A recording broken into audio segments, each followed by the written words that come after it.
Silveira, uma médica incrível, também é diretora técnica do Curotel, e eu tenho a honra, né, de ter, além de toda essa aproximação profissional da diretoria do CBMEV, da medicina do estilo de vida, de ter conhecido a Mariela aí na minha jornada de saúde, né, como paciente e com muitas fichas que caíram sobre quanto um profissional de saúde, no meu caso psicóloga, Mariela como médico, também precisa de todo esse cair essa ficha, né, da inovação da medicina do estilo de vida que vocês fazem tão bem há 42 anos, né, Mariela? É verdade, é verdade. Para mim também é uma honra estar aqui contigo, né? Eu tenho um carinho imenso pela Fernanda, pelo ser humano que a Fernanda é.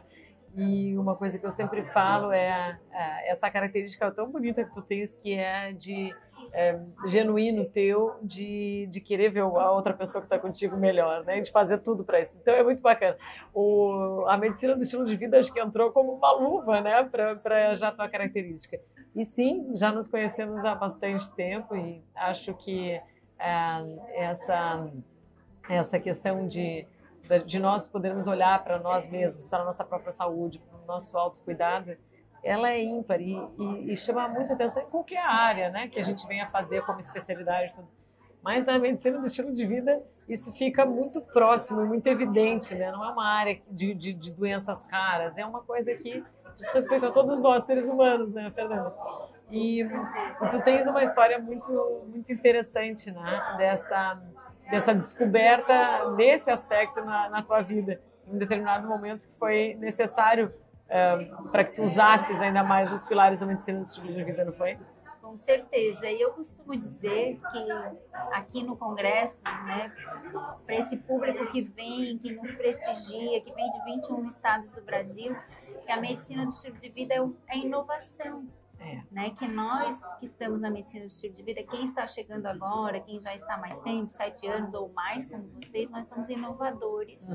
E nós estamos ainda no estágio de early adopters, os primeiros, né, na adoção de uma inovação. Nós trabalhamos com isso, a gente acha que não, as pessoas sabem, as pessoas não sabem sobre a medicina do estilo de vida. É verdade. Então, eu acho que nós temos esse papel, como profissionais de saúde também, de conseguir trazer para os profissionais de saúde esse espírito de inovação, de nós estarmos à frente do tempo, fazendo algo que é sobre saúde.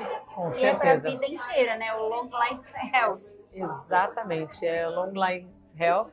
E a gente sabe que quando a gente se dá essa oportunidade, né, um profissional de saúde, seja médico, psicólogo, nutricionista, quando se dá essa oportunidade de colocar, às vezes, um pouco as nossas defesas um pouquinho de lado e poder realmente olhar, né, para aquilo que a gente está fazendo e que está nos ajudando, para aquele tipo de atuação que a gente prescreveria, de fato, para o nosso, né, para o nosso paciente, para quem a gente está atendendo. A gente consegue deixar de lado um pouco da nossa... e enxergar um pouquinho as nossas vulnerabilidades, que todos nós temos, né, enquanto seres humanos. E aí começamos a praticar, o ganho é muito grande, porque é outra qualidade de profissional, né? Que vamos pegar um médico sedentário, né? Que esteja talvez fumando ou comendo mal, né? E dormindo muito pouco, estresse, né? Que nós atendemos muito, né? Burnout. Toda semana, basicamente, Fernanda, tem médicos conosco, né? Se dando o direito de serem atendidos, né? Pacientes. E frequentemente essas pessoas estão assim, com um estado realmente de ansiedade muito grande, com o sono não sendo priorizado, comendo qualquer coisa. E isso é um motivo que nem sempre as pessoas se dão o direito de pedir ajuda, né? Como se fosse, pelo fato de ser profissional de saúde, isso já fosse compreendido também por si próprio e tivesse a obrigação de fazer as coisas corretamente. E a gente sabe o quão grande, às vezes, a diferença, né, entre a cognição e a prática, né, entre o saber racional de um ato e colocar aquilo em prática, né? Então, o que a gente procura fazer, e que todos nós temos que se dar o direito de fazer enquanto profissionais de saúde, enquanto seres humanos, é enxergar, né, as nossas vulnerabilidades e, puxa, isso aqui não está legal mesmo, essa maneira aqui como eu estou vivendo, essa aqui está bem, mas essa esfera aqui não tá tão boa, então, e pedir ajuda muitas vezes para isso, né? Exato, e até a gente também entender o momento no qual a gente precisa ajuda, né? Sim.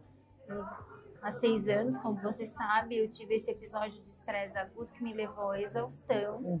E eu poderia ter normalizado, eu poderia ter procurado um tratamento medicamentoso, eu poderia ter feito uma série de outras escolhas e estar hoje, né, bastante doente 6 anos depois, com estresse crônico instalado, talvez com algumas doenças crônicas instaladas. E naquele momento eu tive, talvez porque meu corpo me parou, exato, né? Eu tive que fazer uma escolha, e essa escolha foi procurar o que eu não sabia que existia. Eu falei, eu vou procurar um lugar em que eu consiga controlar essa situação, né? Ou entender melhor essa situação para poder me curar sem remédios. Esse era o meu desejo. Né? Mas é difícil, eu enxergo que é difícil, principalmente para o profissional de saúde, se autodiagnosticar. Com certeza. O médico, principalmente, ele nega muito. Nega, existe uma negação, assim, acompanha a vida do médico, né? Via de regra, né? Para tudo, né? E existe uma situação de que o profissional muitas vezes se sente envergonhado pelo fato de estar sentindo isso. Tá vivendo uma ansiedade, está vivendo uma depressão. Puxa, é mais fácil de falar até às vezes de um aspecto físico do que um aspecto emocional, né?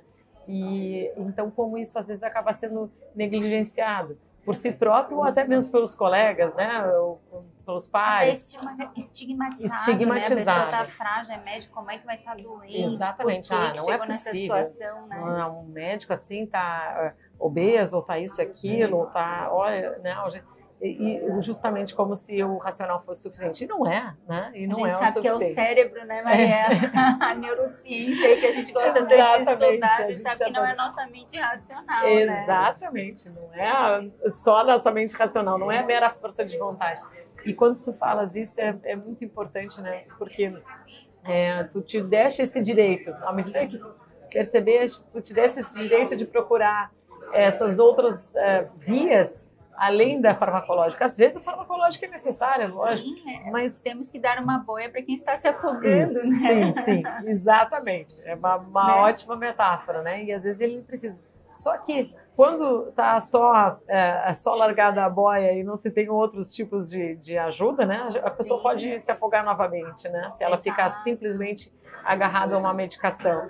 E esse acho que acaba sendo uma das grandes coisas, né, Fernanda, que a gente tem visto. Às vezes um super uso de medicamentos, as pessoas têm usado bastante para estimulantes e para dormir. Então, vive uma vida... Para acordar, um para dormir. Um para acordar e um para dormir. Então, vive uma vida à base de algo artificial, de algo farmacológico, sem usar todos os benefícios que a nossa própria farmácia interna, farmácia da mente, a nossa cedo... tem para nos dar, né? Através do exercício, através do alimento, através das relações, através do aprendizado, da curiosidade, do frescor de se dar o direito de fazer coisas novas e de quebrar determinados comportamentos, né? Mas uma das coisas que eu vejo estudando muito, né? Acabei de chegar do Congresso Americano de Medicina do Estilo de Vida e fazendo um comparativo com o Brasil e da minha própria experiência, né? O que eu estimulo muito as pessoas que têm condições de fazer isso? Que elas passem por um momento de intervenção de estilo de vida, em que elas experimentem várias coisas ao mesmo tempo para elas poderem escolher. Porque esse é um processo de inovação. Exatamente. É que eu passo uma semana com vocês e experimento a intervenção de alimentação, de atividade física, de mindfulness, de relacionamentos saudáveis com as outras pessoas, exatamente, né? De não usar nenhuma substância, inclusive até pouco café, substâncias estimulantes. Sim. E do manejo do estresse. Então, assim, eu faço tudo em uma semana só, que dificilmente a gente faz na nossa vida diária, seja profissional de saúde, seja qualquer pessoa. E aí, meu cérebro já acostuma, porque eu já eu experimentei isso, eu gostei, isso aqui faz sentido para mim. Eu fiz dança num dia, mais musculação, mais a caminhada, mais, né? E aí, o que eu me senti melhor? Se dá esse direito de experimentar, né? Que justamente no dia a dia não acontece. E eu falo que é um neurofeedback instantâneo, né? A pessoa tinha muito desejo, tinha muito sonho, de fazer um exercício, que ela sabia que tinha que fazer, todo mundo falava para ela da prescrição, mas ela não fazia. E aí ela se deu o direito de, opa, fiz, olha só como é que eu me senti, olha como é que estão minhas pernas, olha como é que eu fiquei de humor, olha como é que está meu sono, né? Então, todos os neurotransmissores são estimulados, aí a pessoa se sente bem, se ela se sente bem, ela tende a repetir. Exatamente, né? Exatamente. E, Fernanda, eu te digo isso, que essa questão da experimentação, às vezes da prática, eu fico pensando que talvez a Nike fale, o seu slogan seja o Just Do It, né? Porque é simplesmente, às vezes a gente precisa dar esse passinho, né, para a prática. Uma imersão, ela faz com que a gente se exponha um pouquinho para essa experimentação, né? E porque esse feedback aconteça. E falando de vulnerabilidades que todos nós seres humanos temos, e acho que tem um pouco esse nosso objetivo também de falar aqui, e de quanto a gente precisa, às vezes, se apoiar por isso. Na época da pandemia, eu trabalhei muito e passei da conta completamente. Eu também. Inclusive, em alguns momentos, a gente fez algumas coisas juntos.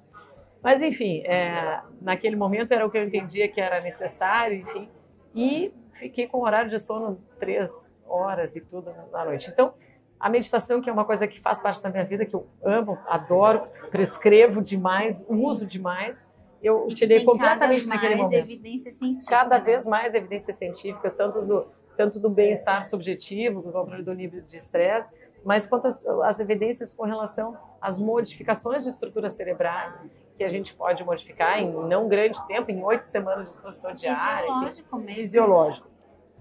Mas naquela altura, eu estava tão focada em tudo que estava acontecendo que eu não tinha nem condições de meditar, né? Nenhuma.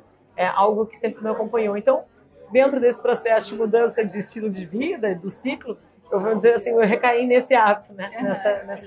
E aí, aquilo tudo me fez muito mal e fiquei realmente com um esgotamento tremendo.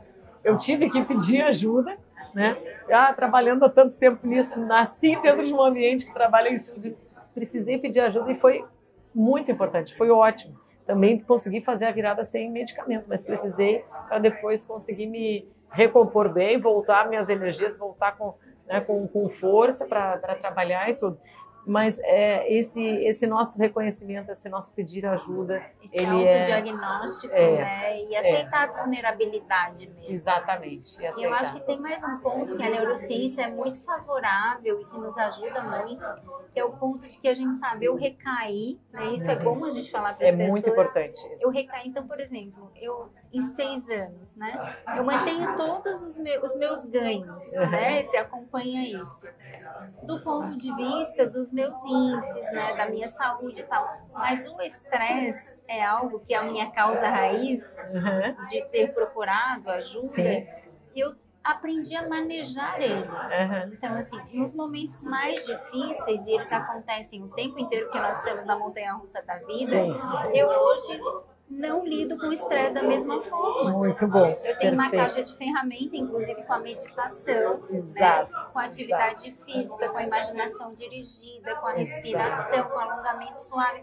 Eu tenho isso e eu faço uso. Eu sei se eu entrar num eletro, se eu entrar numa ressonância, se eu entrar em um exame de imagem, como que eu altero minhas ondas cerebrais com aqueles comportamentos. Perfeito, né? Exatamente. Então hoje eu falo, muito Nanda, importante. olha só, não vai chegar nisso de novo. Né? Até te falei da última vez que a gente conversou. Eu sei que eu preciso das minhas horas de manhã para poder começar melhor meu dia. Sim. Não adianta eu ficar trabalhando excessivamente de manhã. Eu sei, mas é a mesma coisa que você falou. A gente sabe, mas demora para fazer. Só que é bom falar para todo mundo que nós temos autoestradas no cérebro, que são nossos caminhos neurais. Perfeito, exato. Então é mais fácil para a Mariela ou para mim ou para qualquer um de vocês que está nos assistindo, aquilo que você já fez e que era seu hábito, se você recai, rapidamente você pode voltar. Né? Exatamente. Tem o relapso, né? E tem a recaída. Eles interferem em questão de tempo ou de frequência de um hábito sendo utilizado ou deixando de ser utilizado, né? Mas quando acontece isso, existem estratégias para a gente poder voltar, né, para esse ciclo e entendendo que a vida mesmo. Tu falas muito na montanha russa da vida, que eu acho excelente essa metáfora, para a gente saber disso, porque às vezes as pessoas vêm com uma ideia um pouco mágica, não, a partir de agora, então tudo vai ser diferente. A gente tem todos os acontecimentos, a dinâmica da vida acontecendo, né? O que é rico, o que é bonito, o que é interessante, senão a vida não teria graça nenhuma. Só que quando a gente vai fazendo essas medidas, o que a gente vê? Que a resiliência aumentou. Então, a capacidade de lidar com as situações que vão acontecendo, elas vão ficar diferentes, né? Especialmente quando se dá conta mais rápido e quando se utiliza essas ferramentas que estão aí disponíveis. Porque nossa caixa de ferramentas. Eu falo muito do cinto de segurança extra da montanha-russa da vida, né? E não tem como as pessoas quererem um equilíbrio emocional tão desejado sem treinar a resiliência psicológica. Exatamente. Esse é um fator básico. O alicerce. É o alicerce. Mas as pessoas não percebem isso. E o profissional de saúde também não. Ele fica perguntando por que estou desequilibrado. Né? É verdade. Eu vou retomar meu equilíbrio. Não, você tem que treinar a tua resiliência. Isso mesmo. Eu fiz um workshop agora recente, há 2 semanas, com o Dr. Arthur Danila, psiquiatra, vice-presidente aqui do colégio. A gente duplou psicologia e psiquiatria sobre resiliência psicológica e equilíbrio emocional. Perfeito, ótimo. Porque essa é a fórmula. E as pessoas têm que entender que é possível treinar. É possível treinar, porque tem pessoas que dizem, não, mas isso aí não serve para mim, eu sou muito ansioso mesmo e tudo. Olha, eu vou dizer, Fernanda, sinceramente, ao longo desses anos, eu tive atendendo pessoas em estados, às vezes, muito, muito importantes de ansiedade, de compulsões pelos mais diversos hábitos e vícios. Né? E eu tenho certeza de que todos nós temos essa condição de melhorarmos disso, todos nós, tá? De treinarmos essa nossa resiliência, a nossa capacidade de modulação do nosso próprio estímulo frente àquilo que está acontecendo. Os nossos estímulos endógenos frente às questões exógenas, externas. Né? Então, os trabalhos têm nos mostrado isso e, assim, por muitos casos, na prática, a gente sabe que isso é possível. Mas requer um pouquinho de disponibilidade, né, da abertura da pessoa poder experimentar. Né? Eu acho que esse é um convite muito grande. Mariela, que até amanhã, no Congresso de Medicina e Estilo de Vida, trabalhei muito a inovação. Sim. Porque os médicos, os profissionais de saúde, eles não se entendem inovadores. Inclusive, veio uma pergunta, o que é inovação? Né? E a medicina de estilo de vida é uma inovação. Voltando à raiz. Sim, que voltando à raiz. Teria que ser a medicina, a saúde. Exatamente. Né? Mas é uma inovação. Por quê? Né? No meu ponto de vista, aí é uma pergunta para você. Eu entendo que a gente não entra num processo de inovação, sejamos nós profissionais de saúde ou a população, os nossos pacientes, se nós não mudarmos modelos mentais. Exato. Nosso modelo mental é a lente pela qual a gente enxerga o estilo de vida. Claro. Então, se eu enxergo o exercício físico ruim, se eu enxergo a alimentação de comida de verdade de passarinho, por exemplo, se eu enxergo a musculação como algo muito ruim, eu não vou experimentar. É verdade, é verdade. Nós, profissionais de saúde, a gente tem que mexer esses modelos mentais para que a pessoa experimente de uma maneira confortável, pequena. Né? Às vezes são não é a grande meta. A gente pode ter uma grande meta, tá tudo bem, mas é o próximo passo, né? Isso. Os hábitos, eles são construções de momento a momento.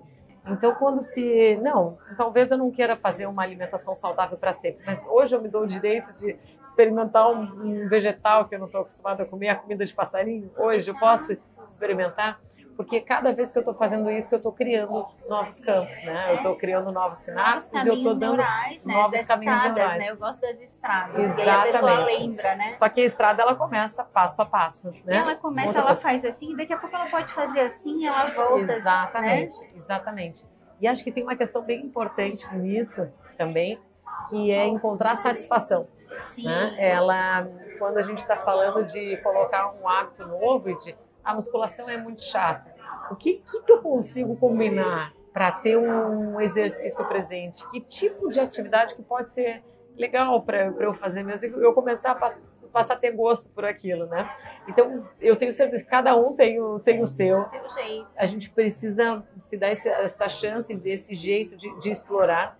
E a gente pode também ajudar, né, Mariela? Assim, eu gosto de trabalhar com design de comportamento. Sim. São 7 passos para a pessoa conseguir experimentar, transformar um comportamento num hábito. E eu volto, até sempre eu gosto de contar uma questão que para mim foi assim reveladora. Com 50 anos eu fui fazer um check-up e o Dr. Américo contou para mim, falou, você tem que fazer treino resistido para envelhecer bem, como é que você quer chegar nos 60, eu tinha 50 e tal, e musculação, Fernanda. Daí eu falei, mas eu odeio musculação. E ele virou para mim e falou assim, você se machucou na academia, o que aconteceu, que você não quer voltar para... Eu falei, eu nunca fiz. Olha só. E eu falei que eu odeio. Eu falei, doutora Américo, assim, eu me dei conta que eu não odeio nada. Eu nunca experimentei a musculação. Claro, era aquela ideia, era aquele estigma, né? Ele mudou meu modelo mental. Exato. Quando ele me explicou que se eu fizesse treinos resistidos, não precisava ser exatamente a musculação, eu chegaria melhor nos 60, nos 70, nos 80, provavelmente sem osteoporose, provavelmente sem sarcopenia, autônoma. Aquilo mudou meu modelo mental. Claro, foi compreendendo, talvez nunca tinha feito uma associação. Com nada, ele só perguntou o seguinte, qual é teu projeto de vida? Exatamente. Como é que você quer envelhecer? Essa é uma pergunta, porque muitas vezes a gente está conversando com um público numa palestra e pergunta, mas quem é que quer viver até os 100 anos? Aí todo mundo quase levanta a mão, ou a maioria levanta a mão. Quem é que faz exercício? Daí já vai caindo, né? Quem é que tem um bom manejo do estresse? Daí cai mais. Então, gente, olha, dá para chegar, lógico, mas isso não tem um único segredo, né? Tem uma combinação de fatores. E a gente poder entender que uma coisa está conectada com a outra, senão fica um pensamento mágico, né? Algo distante. Eu gosto muito de falar, e é o que eu acredito de verdade, que quando a gente tem algo para fazer a vida toda, eu tenho 62, se eu quero viver 100, eu ainda tenho 38 na estrada, né? Você está muito mais jovem do que eu, tenho mais estrada ainda. Eu não posso fazer tudo ao mesmo tempo. Sim. Se eu não tiver algo me comprometendo, uma doença que eu preciso realmente fazer uma intervenção intensiva, é melhor eu experimentar um comportamento de cada vez. Exatamente. Né? As coisas, né, dentro do seu momento, né, e sentindo exatamente aquilo. E, de novo, a gente tende a fazer com mais facilidade aquilo que vai sendo satisfatório. A nossa fisiologia, ela é assim. Exato. Comer é satisfatório, respirar. A nossa neuroquímica, ela é assim, o sono, o relacionamento sexual. Então, tudo aquilo que for para ser incorporado como forma de rotina, também a gente precisa achar satisfação nisso, tem mais chance de dar certo. E a gente faz isso muito juntas, né? E assim, a questão da satisfação para mim é a pessoa identificar, ela ter consciência do que ela produz naturalmente. Exato. Então, esse comportamento eu produzo serotonina, me sentir melhor, meu depressivo natural, aquilo entra nela. Exatamente. Né? Esse comportamento aqui eu produzo dopamina e eu vou estar mais motivada, então eu vou repetir. Se eu fizer de semana a semana, eu vou ter mais doses de dopamina e eu sei que cada vez que eu faço uma atividade física, eu aumento 30%, 40% da minha dopamina natural, que ela dura uma semana. Quando a pessoa tem essa consciência, ela sabe, eu estou fazendo isso. Quando está fazendo lá o exercício, está aumentando o fluxo sanguíneo cerebral, né? Que nenhuma medicação faz isso. O que faz a farmácia da mente. Mas, Mariela, para variar, a gente conversa muito, está chegando no final do nosso encontro aqui no podcast. Eu te agradeço muito. Eu também. Fernanda, eu quero te dar os parabéns, porque, olha, junto com a equipe, eu vejo que a Fernanda um dia me disse que ela tem essa missão, né, Fernanda? Essa missão de trazer mais pessoas para isso, de disseminar mais o conceito da medicina do estilo de vida.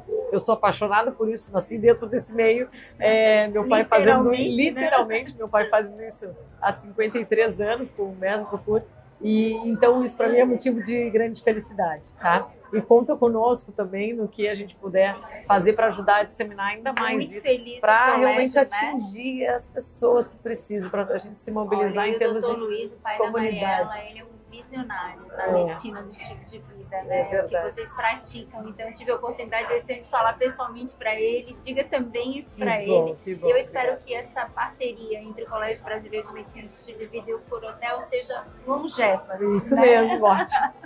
Obrigada. Obrigada.